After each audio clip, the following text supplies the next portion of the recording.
ETF index mutual funds నేర్చుకుని stock మార్కెట్లో రాణించాలనుకుంటున్నారా? వెంటనే ఈ నెంబర్కి కాల్ చేయండి.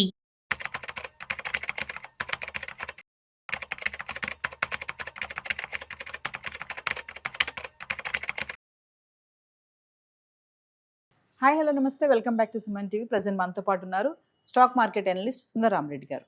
నమస్తే సార్. నమస్తే మ్యామ్. సార్, మనకు పర్సనల్ లోన్ కావాలి అంటే శాలరీ స్లిప్ మస్ట్ అని అంటారు కదా, అంటే శాలరీ స్లిప్ లేకపోతే పర్సనల్ లోన్ అనేది రాదా? అలా ఏం లేదు, శాలరీ స్లిప్ మ్యాండేటరీ ఏం కాదండి. అందరూ జాబ్ చేయకపోవచ్చు కదా, కొంతమంది బిజినెస్ చేస్తూ ఉంటారు, Yes. వాళ్ళ స్లిప్స్ రావు కదా. అందుకని సర్టన్ డాక్యుమెంట్స్ కానీ మీ దగ్గర కనుకుంటే అండ్ శాలరీ స్లిప్ లేకపోయినా సరే మీకు వస్తాయి. బట్ జనరల్గా ఏంటంటే 6 months శాలరీ స్లిప్ అడుగుతారు. నువ్వు అవును. అంటే పేయింగ్ కెపాసిటీ ఖచ్చితంగా. మీకు ఉందా లేదు తెలుసుకోవడం కోసం Yes. అడుగుతారు.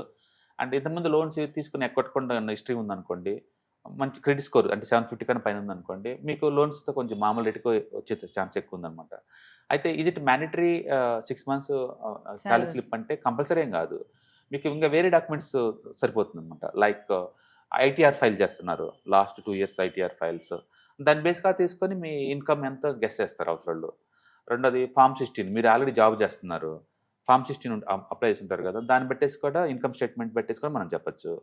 అలాగే మీకు రెంటల్ ఇన్కమ్ వస్తుంది, అది కనుక అగ్రిమెంట్లో ఉందనుకోండి, దాని ఎనఫ్ ప్రూఫ్ ఉందనుకోండి, దాన్ని బట్టే మనం తీసుకోవచ్చు. ఈవెన్ గవర్నమెంట్ దగ్గర నుంచి నీకు పెన్షన్ వస్తున్నా సరే పెన్షన్ డాక్యుమెంట్ అడ్డం పెట్టి కూడా మనం లోన్ తీసుకోవచ్చు. ఓకే. అట్లా కూడా తీసుకోవచ్చు. అలాగే నాకు ఫిక్స్డ్ డిపాజిట్స్ ఉన్నాయి బ్యాంక్లో, ఆ ఇన్కమ్ వస్తుంది నాకు ఎవ్రీ మంత్, దీని బేస్గా తీసుకొని పెట్టుకోవచ్చు. మొత్తానికైతే మీకు ఇన్కమ్ పేయింగ్ కెపాసిటీ ఉందని ప్రూవ్ చేయాలి Prove అవతలకి. చేయాలి. ఆ డాక్యుమెంట్స్ ఏమున్నా సరే మీకు లోన్ ఇచ్చే ఛాన్స్ ఉంది. ఓకే, అవేం లేకపోయినా సరే కోఆబ్లిగెంట్గా జాబ్ చేసే వాళ్ళు ఎవరైనా నాకు ఇంట్లోనే, వాళ్ళిద్దరు పెట్టి కూడా అప్లై చేసుకోవచ్చు. ఓకే. ఓకే, అందుకని శాలరీ స్లిప్ ఒకటే అవసరం లేదు, దాని బదులు మీకు బ్యాంక్ స్టేట్మెంట్ అయినా లేకపోతే ఇన్కమ్ ప్రూఫ్ ఉన్న ఏదైనా మీకు హౌసింగ్ రెంటల్ వస్తున్నా, పెన్షన్స్ లోన్ వస్తున్నా, ఇతరత్ర ఇన్కమ్ ఏదైనా ఉంటే దాని ప్రూఫ్ కింద మనం చూపించేసి ఇన్కమ్ వచ్చే ప్రూఫ్ ఏదో చూపించాలి. ఒకటి చూపించేస్తే మనం చెప్పొచ్చు. ఒకవేళ బిజినెస్ చేస్తున్నాను, నాకు ఆల్రెడీ జిఎస్టీ ఫైలింగ్ ఉంది, అదో పెట్టుకోవచ్చు. ఎంత బిజినెస్ చేస్తున్నాం తెలియాలి కదా, కాబట్టి జిఎస్టీ ఫైలింగ్ కూడా మనం పెట్టేసి మనం తీసుకోవచ్చు లోన్స్. సిబిల్ స్కోర్ కూడా మస్టా సార్ మరి? యాక్చువల్గా పేయింగ్ కెపాసిటీ ప్రాపర్గా ఉందో లేదో తెలుసుకోవడం కోసం సిబిల్ స్కోర్ బాగా యూజ్ అవుతుంది అనమాట. మీరు ఏదైనా లోన్ తీసుకొని ఇన్ టైంలో కట్టలేదు అనుకోండి, సిబిల్ స్కోర్ డ్రాప్ చేస్తారనమాట. అందుకని అవతల లెండర్స్ ఎలర్ట్ అవుతారు, ఒక వీళ్ళు పేయింగ్ కెపాసిటీ లేదని చెప్పేసి వాళ్ళకి లోన్ ఇచ్చినా సరే ఎక్కువ తీసుకుంటారు, ద రిస్క్ ప్రీమియం అంటారు. అందుకని మీకు అందరికి ఇచ్చే లోన్స్ ఇవ్వరు, ఎక్కువ ఇస్తారు. అందుకని లోన్ ఇచ్చేటప్పుడు సిబిల్ స్కోర్ మ్యాండటరీ. అందుకని మీరు వెళ్ళక ముందు చెక్ చేసుకోండి గూగుల్లో మీ సిబిల్ స్కోర్ ఎంత ఉందో.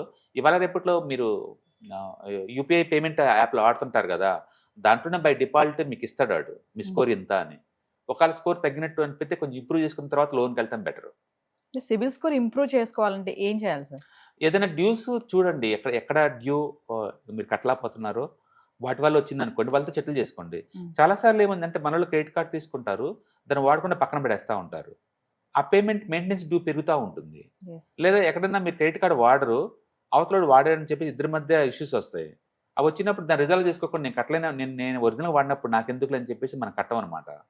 అలాంటి వాటి ఏదైనా ఉంటే రిజాల్వ్ చేసుకోవటం బెటర్ మీరు దాని, ఎందుకంటే ఫ్యూచర్లో అది నీకు ఎఫెక్ట్ అవుతుంది. అలాగే Yes. ట్రేడింగ్ అకౌంట్లు 5 సార్లు ఓపెన్ చేస్తూ ఉంటారు, ఎక్కడ మెయింటైన్ జీరో బ్యాలెన్స్ మెయింటైన్ చేస్తూ ఉంటారు. మరి మెయింటెనెన్స్ ఛార్జెస్ నీకు 200-250 అవుతుంటాయి కదా, వాటికి నువ్వు పే చేయాలి కదా.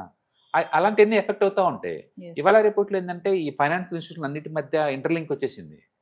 ఇప్పుడు గవర్నమెంట్ వాళ్ళు ఒక జియో పాస్ చేస్తున్నారు, పార్లమెంట్లో బిల్లు పెడుతున్నారు ఈసారి, సెంట్రల్ ఇన్స్టిట్యూషన్ అన్నీ కలిపి డేటా షేరింగ్ కోసం అనమాట.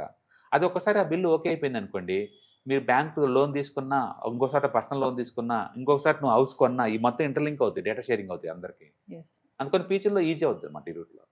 తరచుగా ఈ సిబిల్ స్కోర్ అనేది పట్టించుకోరు సార్. ఇప్పుడు ఏదైనా హోమ్ లోన్ అప్లై చేసినప్పుడు కానీ, లేదు, మీరు ఏ credit లోన్ card తీసుకున్నా గానీ. సరే, మీరు ఏ లోన్ తీసుకున్నా సరే మీకు ఆ పేయింగ్ కెపాసిటీ ఉందా లేదా, ఒకవేళ ఇంతకుముందు లోన్ తీసుకుంటే మీ హిస్టరీ ఏంటి తెలుసుకోవడం కోసం ఖచ్చితంగా సివిల్ స్కోర్ వాడతారు. వాడతారు. అందుకని మీ అంతా మీరు చెక్ చేసుకోండి ముందు, వెళ్ళక ముందే Yes. మీ స్కోర్ ఎంత అనేది. 750 కన్నా పైన ఉందనుకోండి, మీకు గుడ్ పేయింగ్ కెపాసిటీ ఉందని చెప్పేసి ఇంకా తగ్గించిస్తారు మీకు లోను. అంటే ప్రతి చోట లోన్ ఇచ్చే వాళ్ళందరూ యూనిఫామ్ అందరికి ఒకే రేట్కి ఇవ్వరు. Yes. కొన్ని ప్రొఫెషన్స్కి రిస్క్ ప్రీమియం అంటారు, దాన్ని యాడ్ చేస్తారు. పేయింగ్ కెపాసిటీ లేకపోయినా యాడ్ చేస్తారు, ఏజ్ రాంగ్ సైడ్ ఉన్నా యాడ్ చేస్తారు. అట్లా శాలరీ స్లిప్ లేకుండా ఒక లోన్ తీసుకున్నాం అనుకోండి సార్, ఏమైనా ప్రాబ్లమ్స్ ఫేస్ చేయాల్సి వస్తుందా? ఏముండదు. చాలా మంది బిజినెస్ చిన్న బిజినెస్ చేస్తుంటారు కదా, ఉమ్, వాళ్ళు తీసుకుంటారు. ఇవాళ రేపట్లో అప్ టు 1 lakh వరకు అసలు నువ్వు ఎక్కడ పోవాల్సిన పర్లేదు, మొత్తం డిజిటల్ గా స్పాట్ లో ఇస్తారండి, వితిన్ 5 minutes ఇస్తారు. yes, ఇవాళ రేపట్లో జియో పేమెంట్ యాప్ కానీ, లేకపోతే ఎయిర్టెల్ యాప్ కానీ, ఇలా చాలా ఉన్నాయి యాప్స్ వాళ్ళ దగ్గర పేమెంట్ ఇవి. వాళ్ళందరితో టైప్ అయ్యారనమాట ఇవాళ రేపట్లో. అందుకని వయా విత్ యాప్ ద్వారా నువ్వు స్పాట్లో తీసుకోవచ్చు. ఈవెన్ ఫోన్పే ద్వారా కూడా నువ్వు తీసుకోవచ్చు, గూగుల్ పే ద్వారా కూడా నువ్వు తీసుకోవచ్చు Yes. పర్సనల్ లోన్స్ కావాలంటే. చిన్న అమౌంట్కి అయితే 25,000కి అయితే స్పాట్లో అసలు ఏం వెరిఫికేషన్ కూడా ఉండదు. ఉమ్, బట్ ఎండ్ ఆఫ్ ది నువ్వు పే చేయలేదు అనుకోండి, సివిల్ స్కోర్ డ్రాప్ అవుతే రేపొస్తే పెద్ద లోన్కి వెళ్ళినప్పుడు ఇది అడ్డం వచ్చింది, ప్రాబ్లం అవుతుంది. ప్రాబ్లం అవుతుంది. Yes, అందుకని మీరు ఏదైనా తీసుకుంటే అది జెన్యున్ రీజన్ అవునా కాదో చెక్ చేసుకొని తీసుకోవటం బెటర్ అనమాట. yes, అంటే పర్టికులర్గా మీరు ఎప్పుడైనా అప్పులు చేస్తున్నప్పుడు గుడ్ డెట్స్ బ్యాడ్ డెట్స్ రెండు ఉంటాయి. గుడ్ డెట్స్ బిల్డప్ చేసుకోవటం బెటరే. ఒక హౌసింగ్ లోన్ తీసుకున్నాను, అది గుడ్ డెట్, ఎందుకంటే హౌసింగ్ ప్రైస్ అప్రిషియేట్ అవుతూ ఉంటుంది, నీకు రెంటల్ మిగులుతూ ఉంది కాబట్టి. ఎడ్యుకేషన్ లోన్ తీసుకున్నాను నా స్కిల్ డెవలప్మెంట్ కోసం, ఫ్యూచర్లో మంచి జాబ్ వచ్చే ఛాన్స్ ఉంది, అది మంచి డెట్. హెల్త్ కోసం తీసుకున్నాను, తప్పదు కాబట్టి నేను తీసుకున్నాను. అట్లా కొన్ని లోన్స్ మనం గుడ్ డెట్స్ అనుకోవచ్చు. నా అలా కాదు, నేను గోల్డ్ కోసం తీసుకున్నాను, అది గుడ్ డెట్ కానే కాదు. ఓకే. yes. రెండోది క్లోత్స్ కోసం తీసుకున్నాను, Good లేదా point. మ్యారేజ్ కోసం తీసుకున్నాను. ఓకే. ఇలాంటివన్నీ గుడ్ డెట్స్ కింద మనం ట్రీట్ చేయలేము, అది అటు నువ్వు కాలం తగ్గించుకోవచ్చు అనమాట. అందుకని మీరు ఏదన్నా అప్పు తీసేటప్పుడు అది మంచి డెట్ కాదో చెక్ చేసుకోండి. మంచి అప్పు చేయటం తప్పేం లేదు, బ్యాడ్ అప్స్ని తగ్గించుకోవడానికి ట్రై చేయండి. yes. In case of salary slip లేకుండా పెట్టాల్సిన డాక్యుమెంట్స్ ఏవో చెప్పారు కదా సార్, అవును. ఒకసారి వాటికి యా. ఒకటి మీకు లాస్ట్ 6 months స్టేట్మెంట్ మీ దగ్గర ఉన్న, అంటే ఇన్కమ్ స్టేట్మెంట్ అది ఉన్నా, ఎస్, లేకపోతే మీరు ఆల్రెడీ బిజినెస్ చేస్తున్నప్పుడు జిఎస్టీ అయి ఉంటాయి కదా మీకు రిజిస్ట్రేషన్, ఆ జిఎస్టీ స్టేట్మెంట్స్ అయినా లాస్ట్ 1 year అదైనా ఓకే. లేకపోతే మీకు హౌసింగ్ రెంటల్ వస్తుంది అనుకోండి, ఆ డాక్యుమెంట్ అయినా, లేదా పెన్షన్ వస్తుంది అనుకోండి గవర్నమెంట్ దగ్గర నుంచి, ఆ డాక్యుమెంట్ అయినా, ఇతరత్రా ఇన్కమ్ వచ్చేది ఏదైనా సరే ఒక డాక్యుమెంట్ మీ దగ్గర కనుక ఉంటే మీకు వచ్చే ఛాన్స్ ఉంది. ఒకవేళ మీకు తక్కువ వచ్చేలాగా ఉందనుకోండి, మీ ఇంట్లో ఎవరైనా ఇన్కమ్ ప్రూఫ్ ఉన్న వాళ్ళని కోఆబ్లెంట్కి పెట్టుకున్నారనుకోండి, yes, మీకు ఎక్కువ అమౌంట్ వచ్చే ఛాన్స్ ఎక్కువ ఉందన్నమాట. ఏదన్నా అప్పు చేసినా సరే అది గుడ్ డెట్ అయి ఉండాలి, ఏ పెడితే చేయకూడదు అనమాట. చాలామంది కదిలితే పర్సనల్ లోన్కి వెళ్తారండి, పర్సనల్ లోన్ కొంచెం వడ్డీ రేట్లు చాలా ఎక్కువ ఉంటాయి, అన్సెక్యూర్ లోన్స్ కాబట్టి. బెటర్ ఏంటంటే సెక్యూర్ లోన్స్కి వెళ్ళండి. ఇవాళ రేపట్లో మీ దగ్గర మ్యూచువల్ ఫండ్స్ ఉన్నాయి అనుకోండి, వాటి మీద లోన్ తక్కువకి వస్తుంది. గోల్డ్ ఉందనుకోండి తక్కువకి వస్తుంది. ఓకే. హౌస్ ఉందనుకోండి మార్కెట్ లోన్ తక్కువ వస్తాయి. ఇట్లా తక్కువ వచ్చే షార్ట్కి మీరు చదవని ట్రై చేయండి. ప్రతిదానికి పర్సనల్ లోన్స్ పోమాకండి. yes, చాలా మంది వెహికల్ లోన్ కొనేటప్పుడు కూడా పర్సనల్ లోన్ తీసుకొని మళ్ళీ వెహికల్ లోన్ తీసుకుని మళ్ళీ కొంటారు, అంటే వీళ్ళ దగ్గర డౌన్ పేమెంట్ కూడా ఏమి ఉండదు.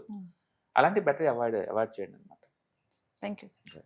ETFs, index funds and mutual funds. మీరు కనుక స్టాక్ మార్కెట్లో ఎంటర్ అవ్వాలనుకుంటే, మార్కెట్లో స్టాక్స్ డైరెక్ట్గా ఇన్వెస్ట్ చేసే బదులు కపుల్ ఆఫ్ స్టాక్స్లో ఇన్వెస్ట్ చేయడం ద్వారా ఏంటంటే ఆటోమేటిక్ రిస్క్ తగ్గించుకోవచ్చు. కాబట్టి మీరు బిగినర్ అయినా లేదా ఎక్స్పీరియన్స్ పర్సన్ అయినా సరే, మార్కెట్లో సేఫ్ సెక్యూర్ వేలో లాంగ్ టర్మ్లో సస్టైనబిలిటీ కావాలంటే ఈ ప్రొడక్ట్స్లో ఇన్వెస్ట్ చేయడం ద్వారా దాన్ని సాధ్యం చేసుకోవచ్చు అనమాట.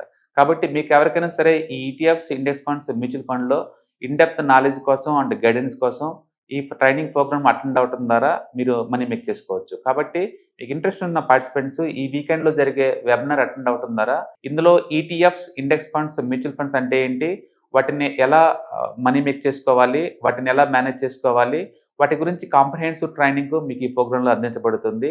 ఈ వీకెండ్లో జరిగే ఈ ప్రోగ్రామ్కి ఎన్రోల్ చేసుకోండి. Thank you.